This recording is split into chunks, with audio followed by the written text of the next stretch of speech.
इस budget session में राजस्थान के मुख्यमंत्री महोदय ने राज्य की व्यवस्था को सुदृढ़ बनाने के लिए और पुलिस को एक अच्छी कहीं न कहीं छोटी मोटी सौगात दी है। और राज्य में और देश में जो क्राइम बढ़ रहे हैं, विशेषकर जो साइबर क्राइम के लिए प्रत्येक जिले में जो व्यवस्था की है, उसके लिए धन्यवाद देना चाहेंगे। सभापति महोदय, पुलिस विभाग का एक आदर्श वाक्य है, सेवार्थ कटिबंध, मतलब सेवा के लिए हमेशा प्रतिबंध रहेंगे। और हर थाने में हर जगह एक लाइन लिखी होती है कि अपराधियों में डर, आम जन में विश्वास। अगर ये आदर्श वाक्य सही में डिपार्टमेंट के जो अधिकारी हैं, कर्मचारी हैं, अगर फॉलो करते तो राज्य में और देश में जो व्यवस्था बनी है, जो दिक्कतें आ रही है और कहीं न कहीं पुलिस पे जो अंगुलियां उठ रही है, वो नहीं उठती। माननीय सभापति महोदय, मैंने एक बार एक कहानी पढ़ी थी। इस कहानी में लिखा गया था कि देश आज़ाद होने से पहले अंधा कानून हुआ करता था। उसमें लिखा गया था कि जो राजा हुआ करता था, वो राजा सेनापति को कहता, मतलब दिन होता था, दिन में वो राजा सेनापति को कहता कि ये दिन नहीं, ये रात है। तो वो सेनापति कहता कि यस सर, ये दिन नहीं, रात है। और वो सेनापति सारी सेना को कहता कि ये दिन नहीं, ये रात है। तो सारी सेना भी ये कहती कि यस सर, ये दिन नहीं, ये रात है। तो कहीं न कहीं हमारे पुलिस विभाग में, इस आज़ाद भारत में भी ये शब्द आज भी कहीं न कहीं प्रचलन में है और ये होता है। ये कटु सत्य है, इसको स्वीकार करना पड़ेगा। विशेषकर पुलिस विभाग में ये चीज़ कहीं न कहीं देखने को मिलती है। माननीय सभापति महोदय, आदिवासी बाहुल्य क्षेत्र में कानून व्यवस्था को लेके आज़ाद भारत से पहले अंग्रेजों ने 1841 में भीलकोर बटालियन की स्थापना की। वो भीलकोर बटालियन की स्थापना इसलिए की कि अंग्रेजों ने उस इलाके में देखा, कानून व्यवस्था बनाने के लिए, कहीं न कहीं कब्जा करने के लिए, या अंग्रेजी शासन व्यवस्था में कोई भी कार्य होता तो देखा गया कहीं न कहीं अवरोध आ रहा था। तो उन्होंने अपनी व्यवस्था लागू की, उन्हें सिपाही छोड़े, लेकिन आदिवासी इलाके में उनको सफलता नहीं मिली। तो उन्होंने 1841 के अंदर भीलकोर बटालियन की स्थापना की और वहाँ के जो भील लोग थे, उन भीलों को 100% उस भीलकोर बटालियन में लिया गया और उनको विश्वास में लेके, आदिवासी समाज को, भील को विश्वास में लेके उस इलाके में कानून व्यवस्था स्थापित की गई। माननीय सभापति महोदय, लेकिन आज के समय में वो भीलकोर बटालियन की जो परिभाषा थी और भीलकोर बटालियन का जो उद्देश्य था, वो कहीं न कहीं आज हम भटक चुके हैं और उस बटालियन को हमने इस आदिवासी इलाके से कहीं दूर छोड़ दिया गया है। माननीय सभापति महोदय, पुलिस विभाग में कई कर्मचारी मानसिक तनाव में रहते हैं क्योंकि उनकी ड्यूटी 24 घंटा रहती है और जो वेतन मिलता है वो वेतन भी उनके लिए, उनके परिवार के लिए पर्याप्त नहीं होता है। अभी कुछ वृद्धि हुई है, उसके लिए धन्यवाद देना चाहेंगे, लेकिन फिर भी इतने से कहीं न कहीं उनकी जो मांग है वो पूरी नहीं हो पाएगी। उनकी वेतन वृद्धि है, मेज़ भत्ता है, उसमें वृद्धि की जाए और साथ ही उनको एक साप्ताहिक अवकाश देने की भी प्रावधान की जाए। माननीय सभापति महोदय, पुलिस की जो कार्य प्रणाली है, हमेशा देखा गया है कि इधर की सरकार हो या इधर की सरकार हो, आमने सामने आरोप लगाते हैं, कोई तारीफ करता है, कोई आरोप लगाता है, लेकिन जो व्यवस्था है और जो प्रणाली है उसमें कोई भी सरकार आए इतना सुधारा नहीं होता है। माननीय सभापति महोदय, पुलिस की लाठी और पुलिस का कानून गरीब अमीर को देख के चलता है। ये हर जगह हमें देखने को मिलेगा कि पुलिस की लाठी है, पुलिस का कानून है, कहीं न कहीं गरीब अमीर को देख के वो लाठी और कानून की कलम चलती है। कंक्लूड करिए प्लीज, कंक्लूड करिए। माननीय सभापति महोदय, हमारी पार्टी से हम 2 विधायक हैं और मुझे आज अवसर मिला है और हमें 10 मिनट और प्रधान की तरफ से भी मुकदमा दर्ज किया गया, लेकिन उस मुकदमे में ये होता है एक महिला प्रधान के साथ बदतमीजी होती है और महिला प्रधान ने जो मुकदमा किया उसमें एफआईआर देने की तैयारी कर ली है और उसकी तरफ से महिला प्रधान पर राजकार्य की बाधा का मुकदमा दर्ज कर दिया गया है।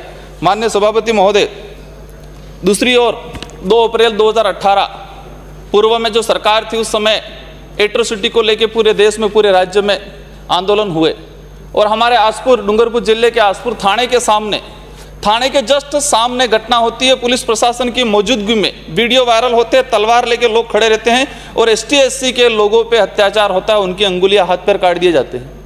लेकिन आज तक उस मुकदमे में अभी तक किसी प्रकार की कोई कार्रवाई नहीं हुई। भले उधर की सरकार थी, आज इधर की सरकार आ गई, लेकिन उस मुकदमे में आज 2-3 साल होने आ गए, लेकिन किसी प्रकार की कोई कार्रवाई नहीं हुई। माननीय सभापति महोदय, आज देश में हर जगह बजरी को लेके देखा जाए, भ्रष्टाचार को लेके देखा जाए तो कहीं न कहीं ये वारदातें बढ़ती जा रही है और उसी अनुरूप हमारे इलाके में आसपुर थाने के अंदर ही पुलिस बजरी का ट्रक लेके आ जाती है थाने के अंदर और थाने से कुछ लोग आते हैं, थाने के जितने कार्मिक थे, पुलिसकर्मी थे, उनको डरा धमका के थाने के अंदर से डंपर निकाल के लेके भाग जाते हैं। माननीय सभापति महोदय, 2 मिनट में समाप्त करिए। माननीय सभापति महोदय, मैंने शुरू ये भी किया है, हमारे इलाके में एक घटना हुई थी 2021 में डंपर व बाइक सवारों के साथ में, और इसमें बाइक सवार की मौके पे ही मौत हो गई थी। लोगों ने वहाँ पर माहौल खड़ा हो गया, मतलब थोड़ा एक भीड़ भाड़ हो गया और इसमें मुकदमा हो गया और उस मुकदमे में आज तक लोगों को डराया धमकाया जा रहा है। माननीय सभापति महोदय, एक दरियावत विधानसभा में दरियावत थाने की एक घटना थी। कोविड काल के अंदर कोविड का कैसा फायदा उठाया। कोविड काल में एक मर्डर होता है, सरदार पिता लाल सिंह जाति राजपूत, उस आदमी का मर्डर होता है और पुलिस उसको उठा के ले आती है और कहती है कोविड की वजह से मरा, और उसका पुलिस ही दाह संस्कार कर देती है, परिवार तक कोई जानकारी ही नहीं। और न तो इसकी कोविड की रिपोर्ट आई थी, न इसने रिपोर्ट कराई थी, न पॉजिटिव नेगेटिव कोई रिपोर्ट आई थी, लेकिन इस मामले में कहीं न कहीं एक मर्डर है, आसपुर थाने दरियावत थाने के अंदर हुआ था, सरदार पिता लाल सिंह, उसकी जांच कराई जाए। माननीय सभापति महोदय, हमारे दंबोला थाना क्षेत्र के अंतर्गत अभी कई सदस्यों ने भी मांग उठाई थी एफएसएल रिपोर्ट को लेके। हमारे फरवरी 2021 में एक बसंत कहुगा डामोर उस व्यक्ति की मौत होती है और उस व्यक्ति की मौत होने के बाद अभी तक कि कह रहे हैं कि ये आदमी वही था कि नहीं था, एफएसएल रिपोर्ट आएगी, एफएसएल रिपोर्ट आएगी, आज तक एफएसएल रिपोर्ट नहीं आई है और उस व्यक्ति के परिजन आज तक उसका अंतिम जो क्रियाक्रम होता है वो क्रियाक्रम भी नहीं कर पाए हैं। माननीय सभापति महोदय, ऐसी विसंगतियों को दूर किया जाए। माननीय सभापति महोदय, अभी हमारे पुलिस डिपार्टमेंट को सुदृढ़ करने के लिए एक पुलिस मित्र और सीएलजी का विशेष करके गठन होता है। मैं विधायक बना, विधायक बनने के बाद कई थानों में हमने देखा कि सीएलजी के सदस्य कौन होते हैं। जिस थाना इलाका है, थाना इलाके में जितने जो जनसंख्या है वो किस किस वर्ग के लोगों की जनसंख्या है, उसके हिसाब से सीएलजी के अंदर सदस्य होने चाहिए। मैंने देखा, पूछा कितने सदस्य हैं, एक व्यक्ति ऐसा मिला। समाप्त करिए। माननीय सभापति महोदय, मेरा समय शायद पूरा नहीं हो, मुझे 10 मिनट मिले गए हैं। माननीय सभापति महोदय, मैं सीएलजी की जो बात कर रहा था कि जिस इलाके में जो जनसंख्या है उस अनुरूप एक तरफ नियम कहता है कि किसी पार्टी का पदाधिकारी सीएलजी का सदस्य नहीं होना चाहिए, लेकिन अधिकतर थानों में सीएलजी के जो सदस्य हैं कहीं इनकी पार्टी विशेष के लोग जुड़े हुए और उनकी वजह से अपराध बढ़ते हैं। माननीय सभापति महोदय, पुलिस मित्र जो लगाए गए हैं, अच्छी बात है, पुलिस मित्र होने चाहिए, पुलिस को मदद मिले, लेकिन वो उस पुलिस मित्र की ड्रेस में क्या काले कारनामे करते हैं। हमारी तरफ से कोई स्पष्ट गाइडलाइन नहीं है। एक बेरोजगार आदमी पुलिस मित्र लग गया, 6-7 साल तक रेगुलर वो काम कर रहा है, न उसको भुगतान दिया जा रहा है, तो क्या वो फ्री में काम कर रहा होगा? वो काले कारनामों में लिप्त रहता है, वो शराब तस्करी है, ऐसी घटनाओं में ऐसे लोगों से टच में रहता है। माननीय सभापति महोदय, हमारे राज्य में, हमारे इलाके में भी देखा गया है कि भ्रष्टाचार का मामला हो, एसीबी का या फिर जिला स्पेशल टीम होती है, तो जो अपराध प्रवृत्ति के लोग होते हैं, विशेषकर ये भ्रष्टाचार के अधिकारी जो लोग होते हैं। चंद्रभान सिंह आ गया। माननीय सभापति महोदय, हमें मेरे 1 मिनट का शब्द 1 मिनट का रहा है, मैं समाप्त करूंगा।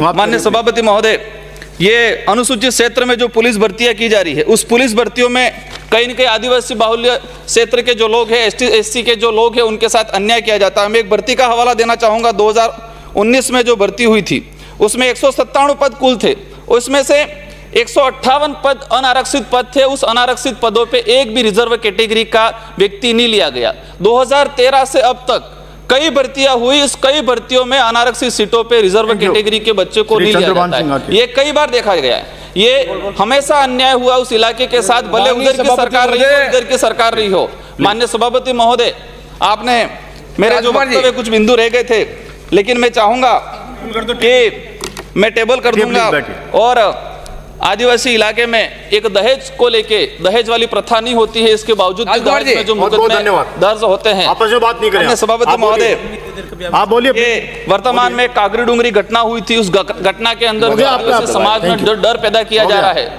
वो कहीं न कहीं गलत अभी है। अंकित नहीं हो हम रहा है, सरकार से बैठिए आपके आप। माध्यम से चाहेंगे कि इस घटनाक्रम में माननीय सरकार सभापति राहत महोदय, प्रदान करे और आदिवासी मुझे आप जो मांग अत्याचार संख्या- हो रहा है, उस अत्याचार को रोका जाए। धन्यवाद। 16 और 17 पर बोलने का मौका दिया। एक बार मैं